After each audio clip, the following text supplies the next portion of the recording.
अहम ख़बर शामिल कंदा हलूं त सिंध में ईद मल्हाइण लाइ वेंदड़ मुसाफ़िरनि खां इज़ाफ़ी भाड़ो वठंदड़ ट्रांसपोर्टरनि ख़िलाफ़ कार्रवाई कई वई आहे। ट्रांसपोर्ट वारे सेक्रेटरी जो चवणु आहे त 300 खां वधीक मुसाफ़िरनि खे 2,11,000 रुपयनि ताईं भाड़ो वापसि करायो वियो। हुन चयो त 15 खां वधीक गाॾियुनि खे चालान 80,000 रुपयनि ताईं ॾंढ ऐं केतिरनि ई खे वार्निंग पिणु ॾिनी वई आहे। आगाह करे रहिया आहियूं। सिंध में ईद मल्हाइण लाइ वेंदड़ मुसाफ़िरनि खां इज़ाफ़ी भाड़ो वठंदड़ ट्रांसपोर्टरनि ख़िलाफ़ कार्रवाई कई वई आहे। ट्रांसपोर्ट वारे सेक्रेटरी जो चवणु आहे त 300 खां वधीक मुसाफ़िरनि खे 2,11,000 रुपयनि ताईं भाड़ो वापसि करायो वियो आहे।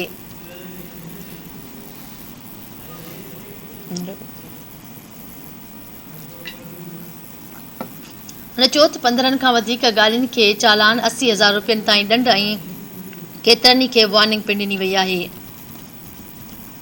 सिंध में ईद मल्हाइण लाइ ट्रांसपोर्टरनि ख़िलाफ़ कार्रवाई कई वई आहे। सिंध में ईद मल्हाइण लाइ वेंदड़ मुसाफ़िरनि खे इज़ाफ़ो भाड़ो वठंदड़ ट्रांसपोर्टरनि ख़िलाफ़ कार्रवाई कई वई आहे। ट्रांसपोर्ट वारे वज़ीर सेक्रेटरी जो चवणु आहे त 300 खां वधीक मुसाफ़िरनि खे 2,11,000 रुपयनि ताईं भाड़ो वापसि करायो वियो आहे। हुन चयो त 15 खां वधीक गाॾियुनि खे चालान 80,000 रुपयनि ताईं ॾंढ ऐं केतिरनि खे वार्निंग ॾिनी वई आहे।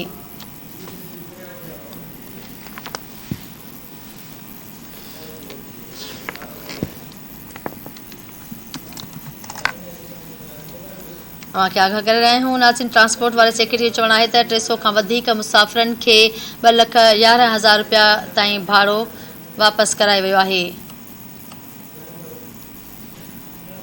इन हवाले सां कराची खां धरती टीवी न्यूज़ जो रिपोर्टर इमदाद सुमरा लाइन ते मौजूदु आहे। जी इमदाद, कहिड़ा तफ़सील आहिनि?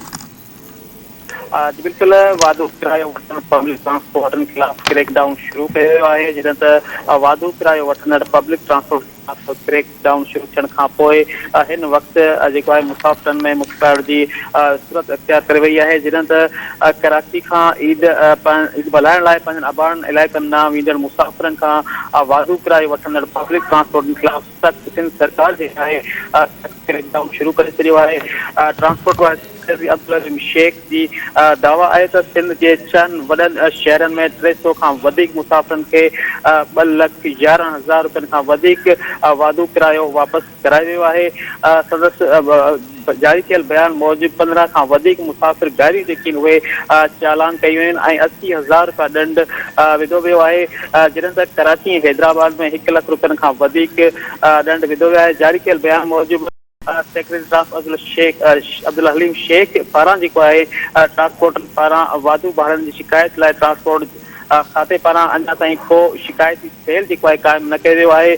जॾहिं त ट्रांसपोर्टरनि पारां ट्रांसपोर्ट खाते जे टीमुनि जी कार्रवाई खां बचण लाइ मुसाफ़िरनि खां वादो भाड़ा वठी घटि में घटि रक़म वारी जेका टिकट जारी कई थी वञे। जी ठीकु आहे इमदाद, वॾी महिरबानी तफ़सीलनि जे लाइ।